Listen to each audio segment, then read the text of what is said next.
Hey, it's the Market Sniper, and in this particular segment, we're going to be covering stock buybacks and how it's deja vu all over again. I want to just take you through this dilemma. Price discovery mechanisms. We believe in free markets. Where did it go all wrong? This is a 1930s framing, by the way, 1920s, roaring 20s into the 1930s, 33, 34, etc. The whole 30s was a depression, 31 to 33. Well, we're relying on price signals from the markets. Everything is getting better and better. Look at the stock market. So the stock market as benchmark of health of the economy was the original thinking in the 1920s. In the 1930s, after they went through a huge depression, they then changed it to, okay, what went wrong? In the 1930s, they were wondering what had gone wrong with the free market. So, what had inflated the stock market so much to ridiculous levels in 1929? A combination of share buybacks that were subsequently ruled out from happening again, and the use of bank credit for margin lending. The use of bank credit for margin lending. Well, first of all, share buybacks also in this current realm of world uses lending, and then there's the retail that is using credit for margin lending. Think of Robinhood as your extremist example, but actually the share buybacks being fueled by corporate borrowing is a far bigger problem by scale this time. The US stock market is doing really well with share buybacks and margin lending driving prices ever higher. A former US congressman looks at the information. However, he's a bit worried.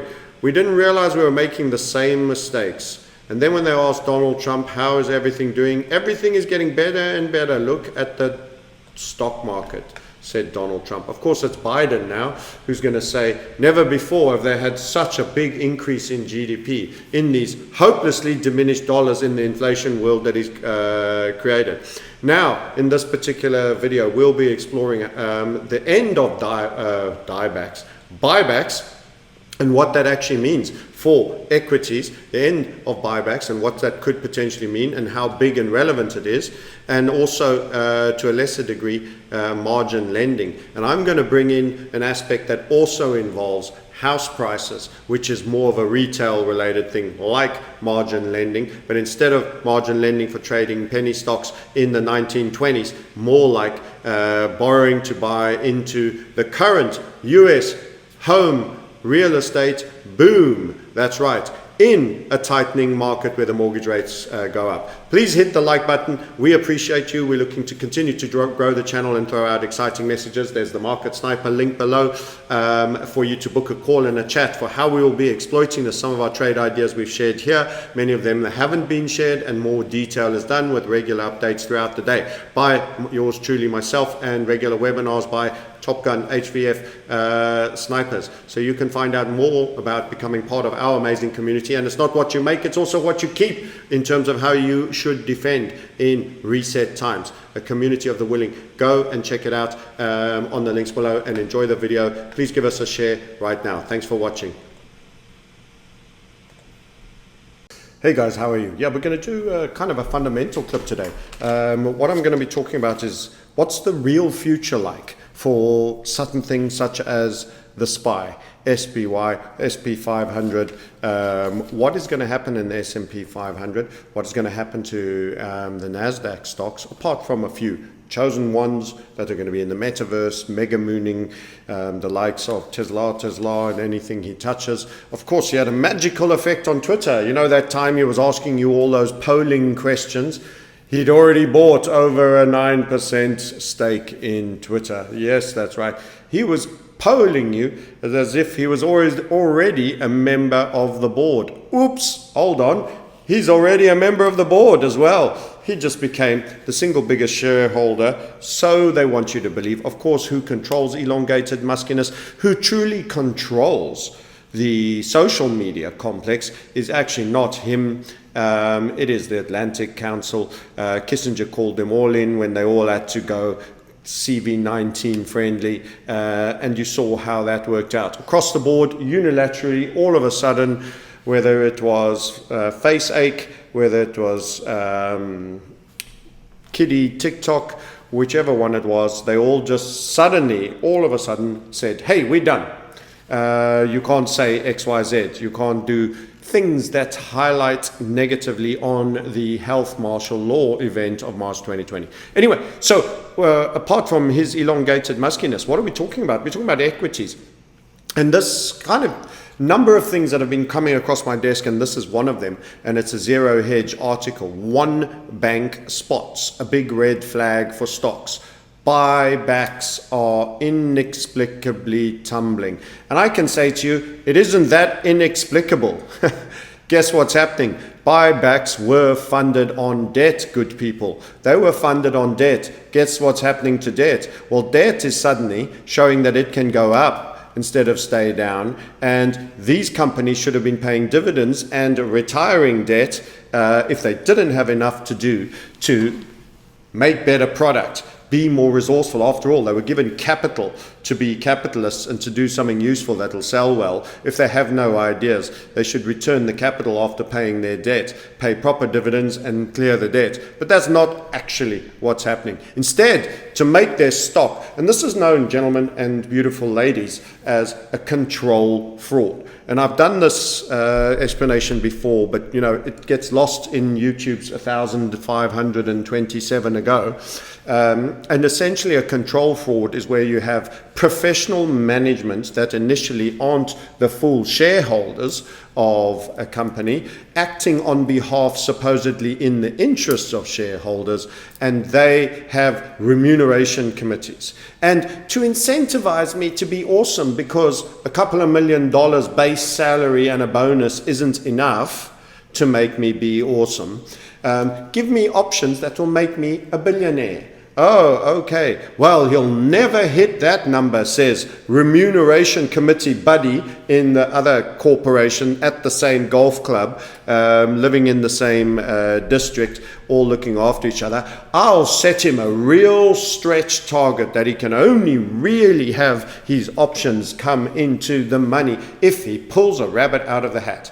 Guess what? It's money lending times. He pulls a rabbit out the hat. How does he do it? Stuff the channel if you're a product, stuff all your intermediaries, write contracts that you can send loads of product down to them and they've got to move it on and do discounting or whatever they need to do. Increase debt and borrowing, buy all your own stock back at a super cheap rate of debt for now and charge your stock home. Be an awesome CEO, cash out those options. You just did it. You made the stretch number. You actually get paid $1 billion in stocks released each year for the next 5 years at the rate of 200 million a year. Guess what? You are a minted managerial billionaire. That's right. Billionaires should only be business starters and owners, but you will be a managerial billionaire. And that happened long time ago. As a much younger man, I remember the Coke CEO bowing out as a managerial billionaire on stock options. So this is big. In no better place than the US. And what ends up happening is you borrow to buy. But there's one tiny problem with borrow to buy. Borrow requires you to pay interest on the money you've borrowed. And here is a beautiful picture for you on how that's working out. We've shown the 10-year treasury yield a number of times before, and we've shown this. And in fact, you are now already in an overperformance stage. This target was met, and you're now running through 2.55. This is happening across the board on all debt. In fact, just to prove that point, we can go and have a look at the rates and yields on all forms of borrowing. Why not? Let's have a look at US 2-year yield and see how that's working out. And we'll even contrast it with 10-year and 30-year. How about that? Let's see how it's working out. Oh my goodness. In a very short time, we've gone from near naught to 2.6%. Isn't that unbelievable on the 2-year? Non-stop. Oh, by the way, here is the March-May 20 low. What was that? Let's give you an exact number. The low was 0.1. So we're looking up top here, over there, 0.1. The low on May, the 8th of May, 2020, post a major shutdown deflationary event that butchered all small and medium enterprises, handed all business to, we'll deliver it by drone a la World Economic Forum through your one world order retailer at Amazon, courtesy of Mr. Bezos and his kibbutz communism that's seen him allow no unions until recently, and they're going to ban certain words in group chats that point to anything a little bit too that they don't like. But hey, it's the Rockefeller model after all. 2.576, good friends, and that is a massive change in not in percentage. Don't think of it in the additional element. How much have you added? You've added 2.476. It's how much have you multiplied 0.1 to 2.58 virtually. And that is huge. The multiplication, and I've highlighted the sensitivity of this, and there's no better way to see it than a log scale on your debt. And we've covered this at length, but to lay down how this is going to turn into one of the most troublesome periods for equity markets is to properly understand that debt is going up. Debt is going up, and it's going up in its yield, cost, and it's going down in its value at a chronic rate. Add a monthly chart to this and look at it on a log scale, and you will see that in fact this is a huge change in the debt environment that saw you fall from 3.1 to 0.3. This is now on a 10-year that sees you now back at 2.55. A final capitulation. As we said, we were the first to say this. No one was talking inflation. No one was talking the end of debt. We were the first to say at May of 2020 that this was such a seminal collapse. It must be bookending the end of the 40-year bond bull market. Debt is finished, the debt system is finished, and this is why you need to be concerned. So buybacks are going to disappear. Now, in some instances, buybacks made up to 40% of the volume. Let's go have a little look at some of what we discovered in this article.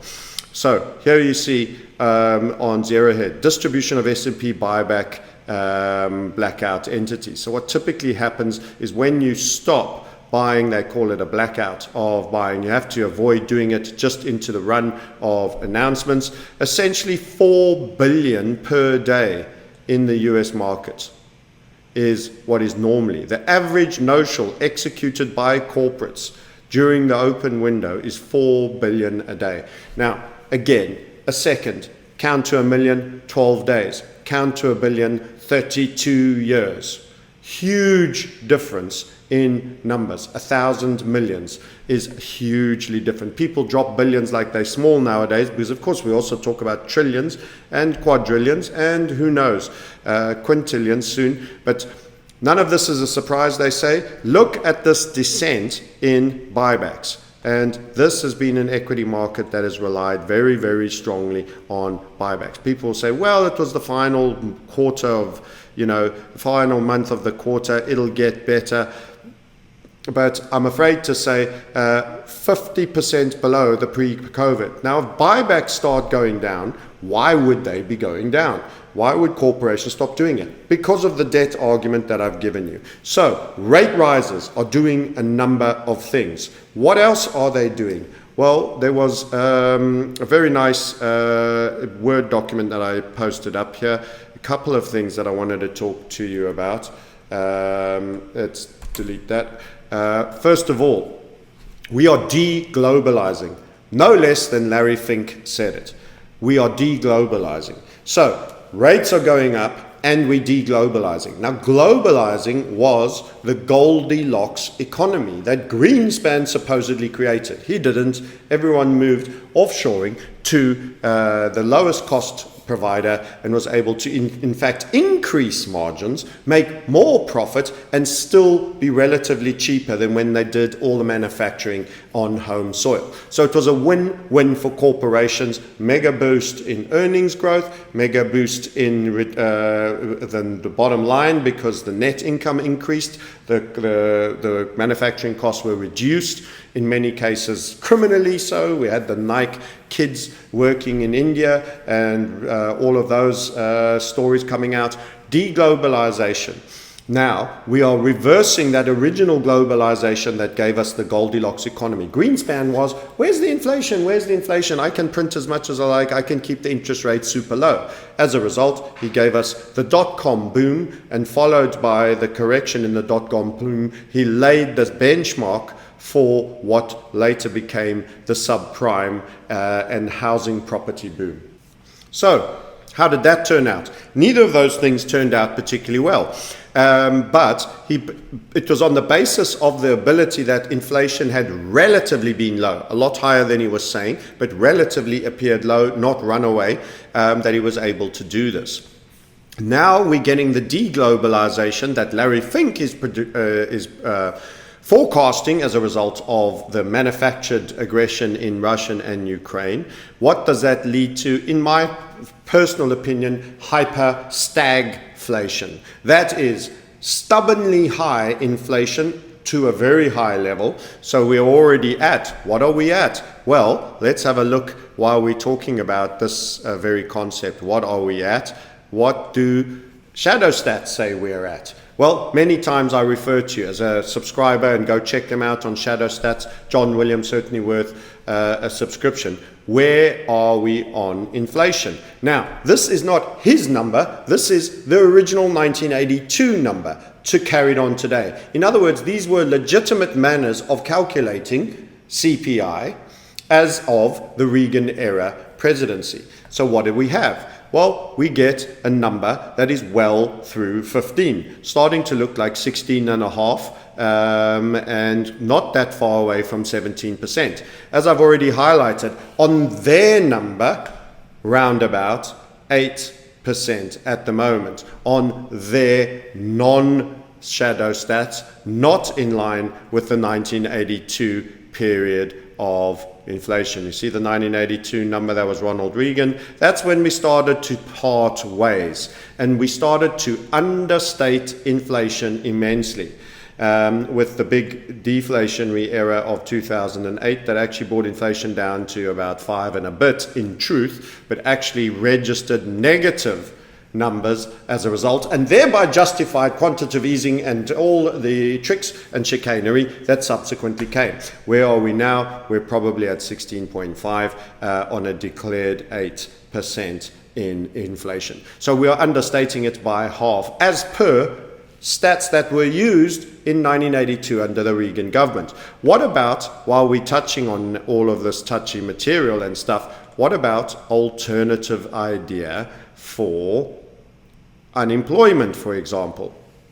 So here's the unemployment data that's been skewed. Now, participation rate is at record all-time lows. Record all-time lows. In actual fact, the calculation that I have here is that you should be in and around 24%, going on 25% unemployment. If you counted the unemployment stats as you would have done as per the blue line on shadow stats in the broader sense. Now, what you've actually found is people that have been unemployed systemically since for 6 months or more end up being removed from those actively seeking employment. So if you don't get a job in 6 months, you don't count as unemployed. Now, we sit with an unbelievable amount of college debt. Since 1978, that's gone up 1,286%.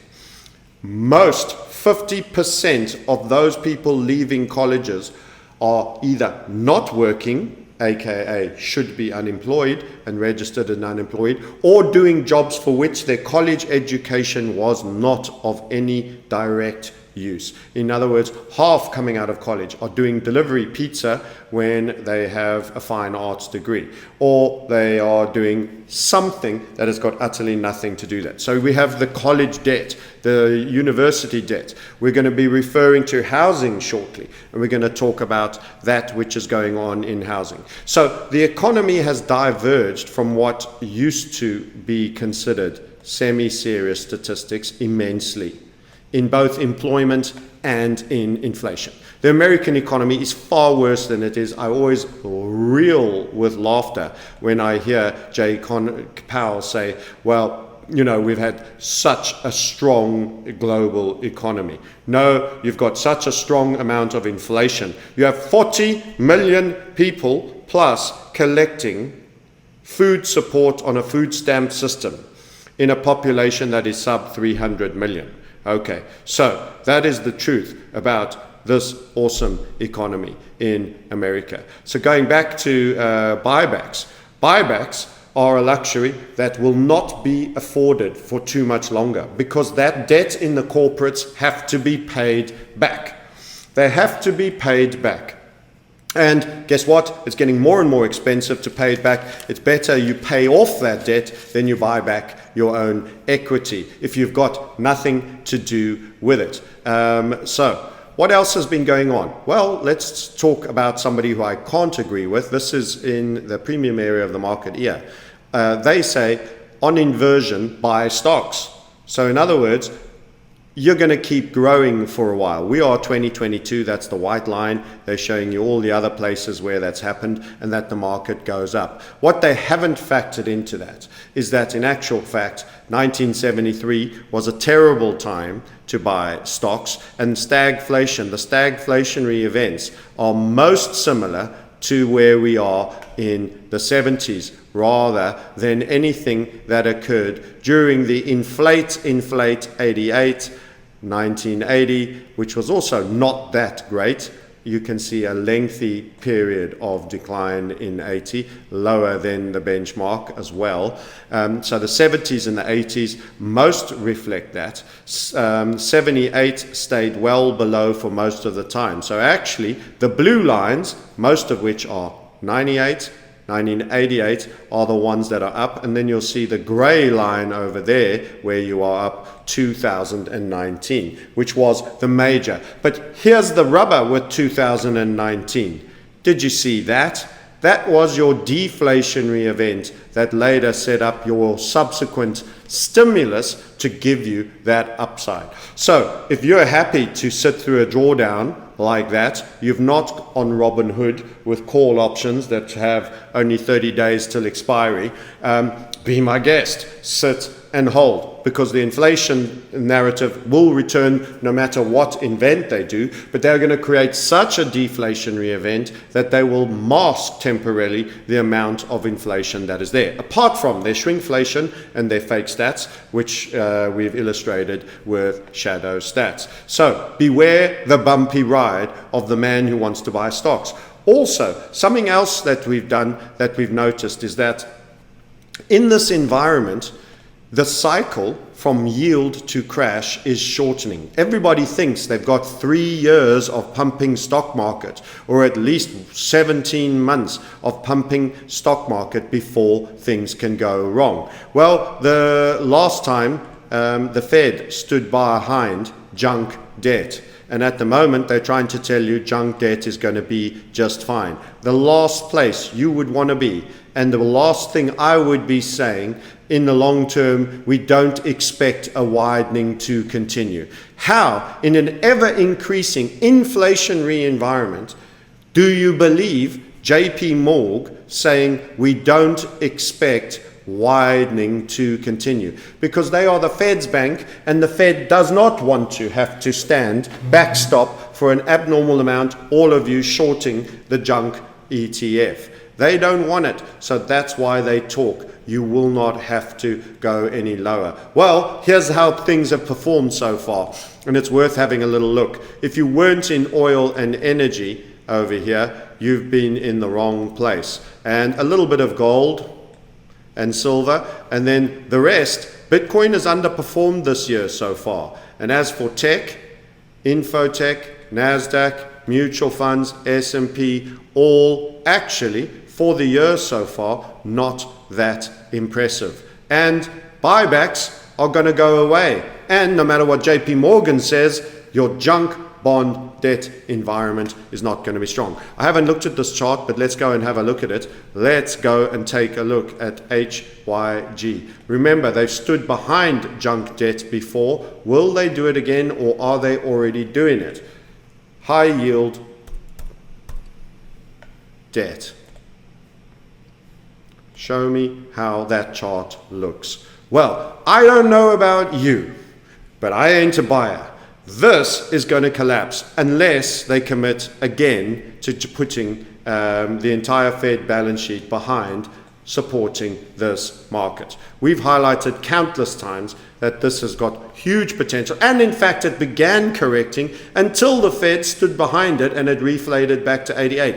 Talk about a manipulated market by a banking cartel that recognizes they're not yet ready to pull the great reset. They have to keep the debt Ponzi alive, and now it's rolling over again. That is a classic case of buying time, kissing the same level just before it broke, and now it's rolling over again. How will they walk away and allow this? You see those selling wicks? This is ready to go down. That, my friends, was a head and shoulders, for those of you that like technical patterns, with a nice little flag, right shoulder, and a beginning of a macro sell-off of some note. You break, you return, move. Classic textbook spiller, absolute thriller, all the way from Manila, and it's got further to go. This one was truncated. It wasn't allowed to let it run its full course. We had a target for that. We had stops for that. We took that trade. The Fed killed our trade. They're going to have to do it again, otherwise it's reset season and it goes through the floor. With junk bonds in value going through the floor, having to pay ever higher rates, with an escalation of market rates going up, up and up, how on earth does the junk market survive? There is a huge shelf of nearly rated junk that is just above, that pensions will all have to sell when they become major sellers of that debt, that corporate bonds, companies like General Electric, IBM, that have been fallen on harder times, that are stuffed with debt from buybacks of previous CEOs. Good luck indeed. Good luck indeed, I warn you. So what else is happening that's going to be super interesting in our macro report? Well, inflation is the silent wealth tax, my friend. People's disposable income will go down. So Starbucks, they had an announcement in all of this. Let's talk about Schmucky with little Schultzy boy, Mr. Wokery, in the mix. What did Starbucks say? Well, let's have a little look. This was a person who had insisted on prioritizing recruitment from the transgender community as a declared public policy. That's right. So let's find Starbucks. He was referenced in here. Where is he? Where is he now?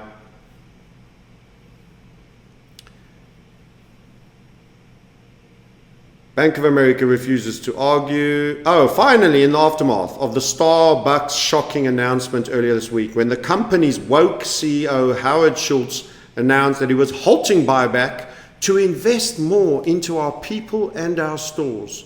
The only way to create long-term value for all stakeholders. What does that mean? He's met all his options, targets. He's recognized he's going to be breaking the company if he adds any more debt. He's not going to be allowed that. His board has stopped him.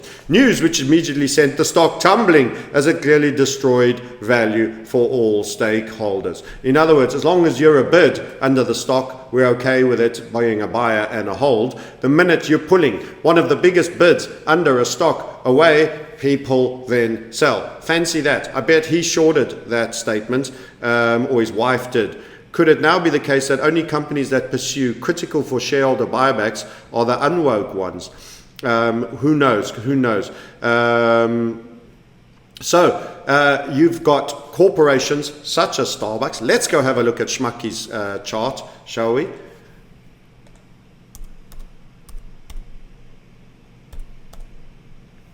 Starbucks Corp, sweetie, aren't you a sweetie? You're a lovely sweetie. Oh, so sad, so sad, so sad.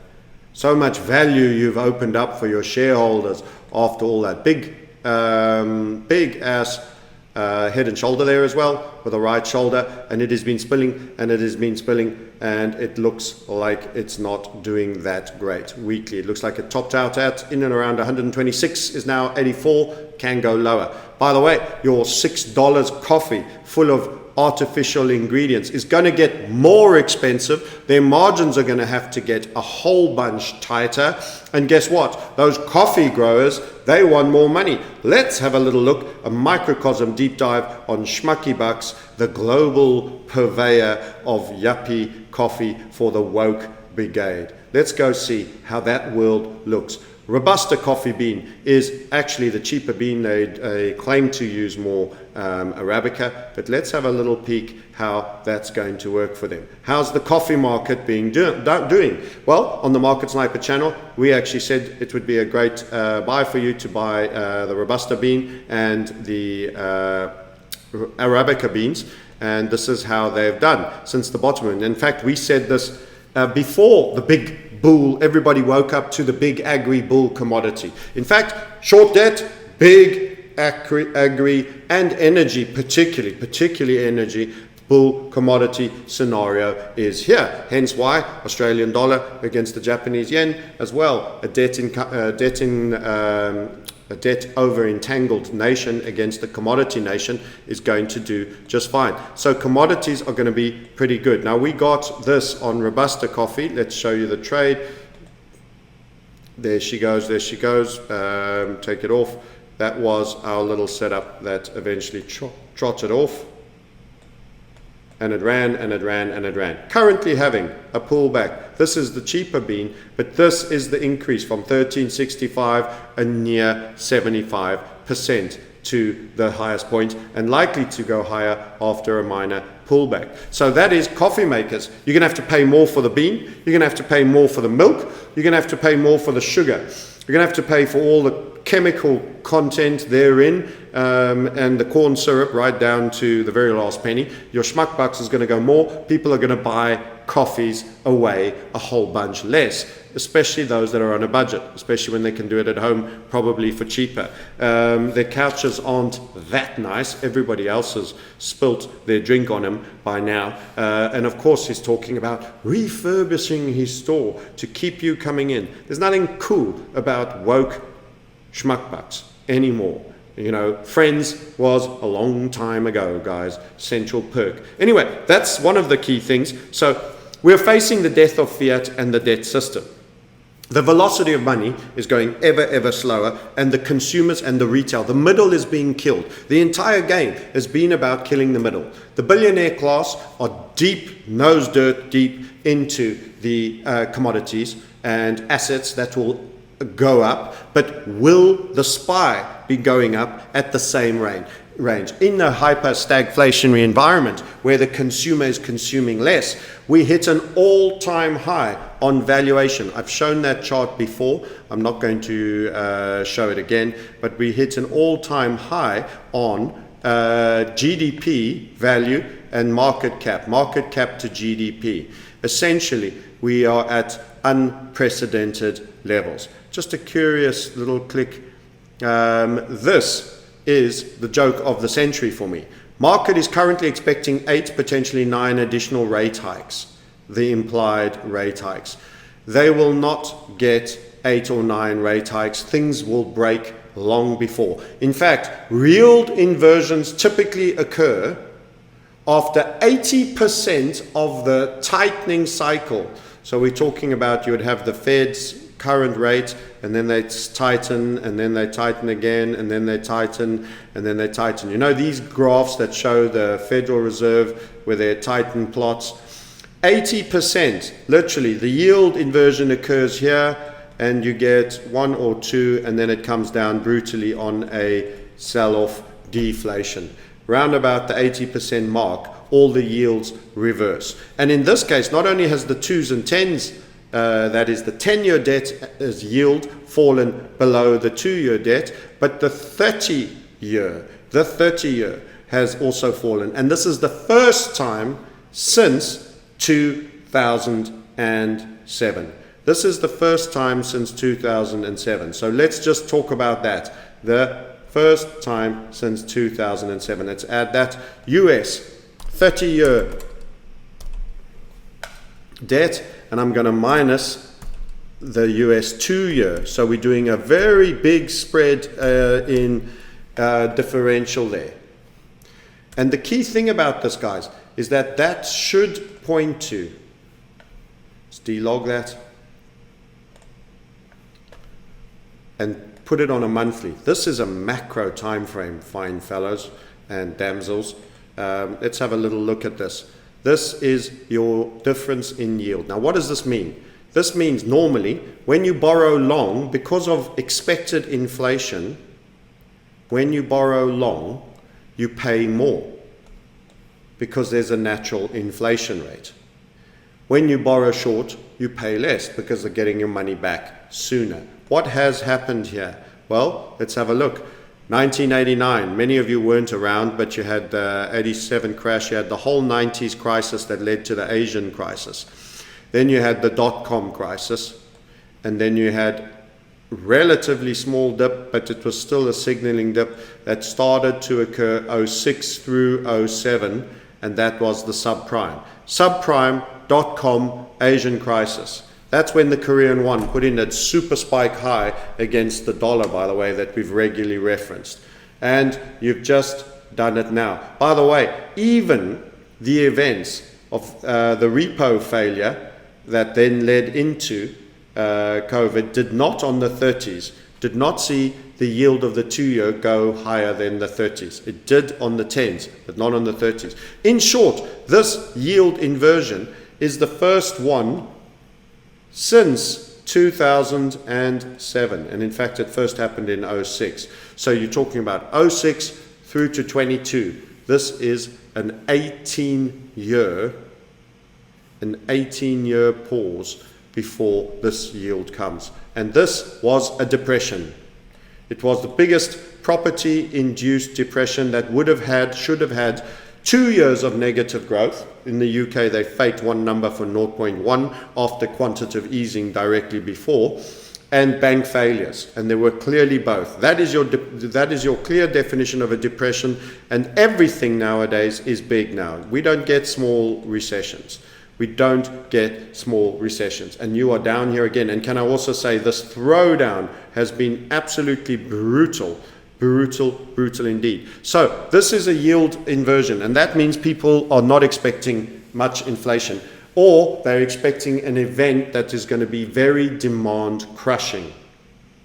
It doesn't mean, hey, the Fed are doing an awesome job, that in the future they will have killed inflation. It means serious trouble, devaluation. People will not be spending, and you've got a limited supply chain that's been halved because half the world is no longer talking to the other half of the world. You have less choice for the cheaper labor costs, less choice to buy food, less choice to do everything, and as a result, a permanent higher level of inflation combined with squeeze on margins because the disposable income per person is going to be substantially less. What do you think that does for the stock market? Well, my opinion is it's not going to be good. Not going to be good for most growth stocks. Different for miners, different for commodity companies, steel makers, different for many others, potentially different for oil companies. They'll come back into predominance for a while. So what else did we want to say to you? Boomer retirement. Boomers control 30 trillion. They've gone from being spenders and payers of tax to being net withdrawers. Now, in terms of the indebtedness, we're through 28 trillion. 28 trillion of owed money. But the real truth is there's 300 trillion in implied payments on welfare, Medicaid, and all the social costs that are not kept on balance sheet. These are promises that need to be met. Hence why a pandemic that actually takes people out of living into the next realm is kind of convenient, because a lot of those costs that you would have had for maintaining those people and the pension payments are no longer required. The health payments no longer required. It's a great pension problem solver. So we have employment actually at 24% unemployment.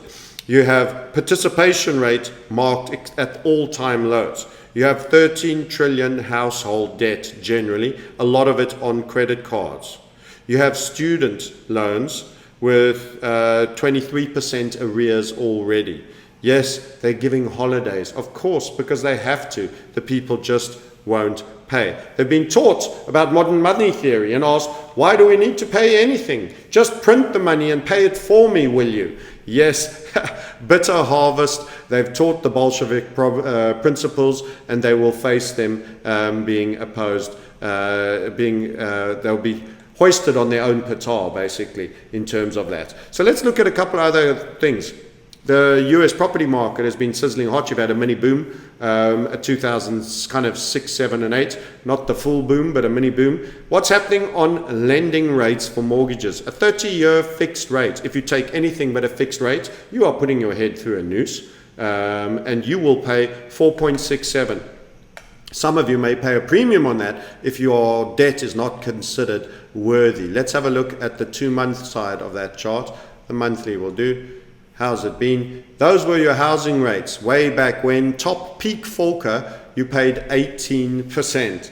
Good luck. Good luck. How high do you think it needs to go for prices to come down? What's that going to do for the wealth effect? What's inflation nibbling at your cost of living going to do for your wealth effect?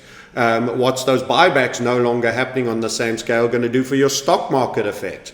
Guess what? Down on the stock market. Inflation will keep it slightly high. Inflation is supporter of risk assets because at least some of them pay dividends, but it's going to be the dividend payers that become king. The commodity equities will become king. Your ones that pay at least a minimum yield. Apple surprisingly pays a 1.8% yield. That's still something. It will do better. But the growth tech stocks that are still development, that are now got borrowed finance, that is getting ever more expensive, and they've yet to prove their point, and they're raison d'etre. They've yet to build a dominant position in a marketplace that people are paying value for. That is a real problem. This, and don't forget, we're looking now on a monthly. It doesn't look like much on a monthly. You have dropped. You have gone from 2.68 effective fix to a 4.66 and climbing. And already California, that leads so much of America, seeing lower reduction in sales. This was the bear market that just kept coming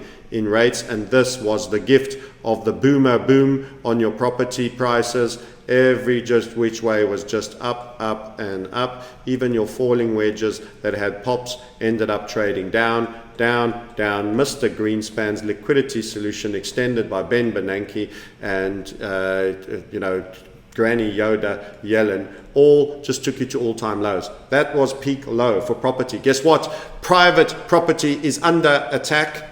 That's right. I mentioned that friends from Holland are saying that they can be thrown out of their homes now to house Ukrainian refugees. It's all about control. Oh, the greater need, the refugees. They don't say what they do for their citizens that they've now de-homed. They'll, of course, I assume, attack rental properties first, ones that are empty, then ones that are tenanted, and then your home. But they actually have the right to take you out of your own home on the basis of greater need. If that's not shocking to you, what is? That is Europe for you, my friends. That is Europe. By the way, if you think it's any better for the Japanese, think of their debt at ever lower rates, super, super low rates. Their debt has got to be worthless. The yen is the weakest currency, as one of the most indebted, and America will be behind it to some degree, but never mind. What else did we want to talk to you? So the 30 trillion of the boomer economy is moving out. Inflation is a wealth tax on your disposable income. So what does this mean for the SPY? We still haven't looked at a SPY chart, and we're talking about the SPY. Let's do it. We've looked at the high yield debt market, and we don't think it's that great a market. They're going to have to step in and hold that one up again, unless this is the great reset and they will let it fall. you're betting against the Fed. Will they keep backstopping it, or this time will they let it go? If it's the main plan that they're letting it go, then they'll let it go. Let's have a look at Tesla. He's not worried. He's doing great. Look at that. Amazon, one world retailer, near to all-time highs. We had a lovely setup. So these printing money, owned by Vanguard, owned by BlackRock, owned by Blackstone. You know who's behind that little lot. So military industrial complex. Oh dear, look at this. While we're passing by, all this tax money going to the military industrial complex. Look how BAE is close to legacy highs. How interesting. Isn't that interesting? It seems this Ukraine situation's done very well for military companies. Northrop Grumman. Oh, also good. Wow, isn't that interesting? Squeezing ever higher, Northrop Grumman. Well, surely it won't be the same for Raytheon Tech. You betcha. From the bottom of 16th of March 2020 at $40, now virtually 100. What about Boeing? Boeing seems to be the only loser in here after their Delta. Saab, which does some fighter planes, they sure had a nice little bump. Okay, let's finish looking at military industrial complex. Tails, they've done real great recently too. Isn't that fascinating over the last few weeks? 1, 2, 3, 4, 5, 6, 7, 8, 9, 10. I wonder who was buying military industrial stocks and who just knew the Russians were going to invade. The Russians are going to invade. I know the Russians will invade. You see, I was right. The Russian invaded. Look at that. Wow, that BAE Systems. I can't get over that. Uppity, uppity, uppity, up. Lockheed Martin, that'll be different. Oh dear, we called this one on this channel and said, watch out here. Well, they sure are doing great too. So the one place that might continue to do well is your dark state with all its slush funds that are doing all the tech for surveillance, finance, and watching everything you do, say, tracking you, and later tripping you with a bit of help from elongated muskiness in his brain chip Neuralink company. So this is where we're at, my fine friends. Super indebtedness, boomer retirement, inflation stubbornly high, and no serious interest rate hikes. If you think they're going to do 9 rate hikes, let me tell you, a lot will have broken long before. How do you think that junk bond market's going to have responded to that many rate hikes? The Feds will own it all. They will have bought more garbage than they ever care to hold. And nevertheless, don't forget, those inflation numbers also need to keep in mind recent oil prices. How's that been? It's been consistently and stubbornly over $100. Consistently and stubbornly over $100. And if you're into Brent, it's 106. You're at 101. This is the Rockefeller tax that is in absolutely everything. Absolutely everything. Yep, indeed. Okay, well, that's where we're at. So what does that mean for the SPY? Let's get the SPY up. Let's talk about it. Where is the index? We've got the NASDAQ. We've got the SPY. So this is a first correction rally potentially if you're a bear. Now I want to say something on this. Shorting indices during this period is an absolute death trap. Most people will get it wrong, and you're quite likely to get it wrong, and I'm quite likely wrong myself right here, right now. So bear that in mind. This is not a charge out now and do it all, short it all. Don't forget, inflation also lifts assets. The problem will be once the debt starts to bite. Once the debt starts to bite, there's going to be a debt moratorium. Everything will happen. But these great indebted companies that are hyper indebted will face a moment of reckoning at some point. Is it this time? Can we just go above? This, I would say, is essentially your invalidation point at 480 on the SPY S&P. That means you're pressing on for new highs. You'll probably just stab through it and come back. So be careful. It ain't necessarily going to happen. But you've got to ask, this will also face some degree of borrowed time as the debt levels get higher in terms of their payments, the required payments that need to be made. The NASDAQ, however, is a lot less fizzy looking, and that triple top, that double top with the zig and the zag, kind of 3 impulses there, you're not looking like you're in any hurry to reclaim the 1550. What is happening right there, right now? Well, let's stop scribbling and have a look.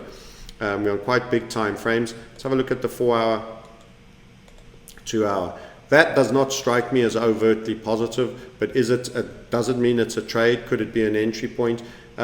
Maybe you could sell here. It's quite flat bottomed and it's a little bit volatile. It's like this with quite a squeeze. Could be a bit of a descending triangle. We don't know. We'll have to see. At some point that entry comes. And at some point also that macro deflationary event comes. And that will be the time that puts will have served you exceedingly well. That will be the time that puts will have served you very well, or not having equity anywhere in the markets will have served you very well. Will that mean metaverse stocks won't pump? Will that mean that the likes of Beyond Meat and control structure stocks won't later get stimulated immensely and climb a lot higher? The question is, you've just got to bear in mind there is that hit that is coming. If you are to be in stocks, miners, commodities, and they will still go down on the deflationary event, but they will recover better and faster. I think from this on the NASDAQ, you can see we're some way off on that. And this is the NASDAQ 100. I think there's a NASDAQ composite. That is every NASDAQ stock, which will also have the smaller guys in there, and that's probably going to be even a little bit lower. I don't see a huge difference, but it's not just made up of the majors now, and you haven't reclaimed that left shoulder, that potential left shoulder. It's not quite a head and shoulders, is it? High. You've spilt a lot harder, and you've got some degree of retrace. Personally, I think you're sub the 50 on the retrace. You've retraced up to 50. I still think ARK investments that risked up and went far down is an ETF that will make for a very useful, just prior the deflationary event on high interest rates when more rate hikes come. And I don't think the next one will be a double. I don't think they're that confident. I also think they're probably aware that at some point something breaks. Look how this baby's fallen. This is more like a bear market rally. I think this is your third leg. Let's just do that fib on a couple of equities. So your third, you haven't done 61.8 on your third leg, so this may just be a rally. What if you were to down to there? Well, it might not look likely, but it could happen. And that will be again a case of low expectations of growth, HyperStagflation, double digits inflation. You've seen it on shadow stats, very weak growth. That is how they kill the debt, guys. They devalue it. They devalue it by inflating away the currency so that the debt amounts actually are relatively small. Okay, it's been interesting chatting with you on a couple of macro notes and a couple of big points. Buybacks ending on stocks, if they are to be greatly reduced, are going to take a massive buyer out of the market. Why? Because the debt has got too expensive. It needs servicing. Many balance sheets would now be deemed reckless trading if they continue to add debt. There are some companies that borrow to pay dividends. My goodness, there's lots of potential downside. The bulk of the risks are to the downside. There is a deflationary event. Only inflation keeps things moving up, but this equity market, as per GDP, will re-rate to the downside. It's at all-time highs. Go and check that chart from previous videos. Don't forget, go to themarketsniper.com if you want to find select opportunities that we'll discuss in greater detail in our community area for possible shorts on equities, the weaklings that will die, the hyper-indebted, and also where will there be things that go up, the energies that may go back up strong, the agris that will go up strong, miners may stir in the precious metal space, lots and lots of other development. Thank you for watching. Pop over to the site, book a call, and we'll see you on the other side at our next update. Bye for now.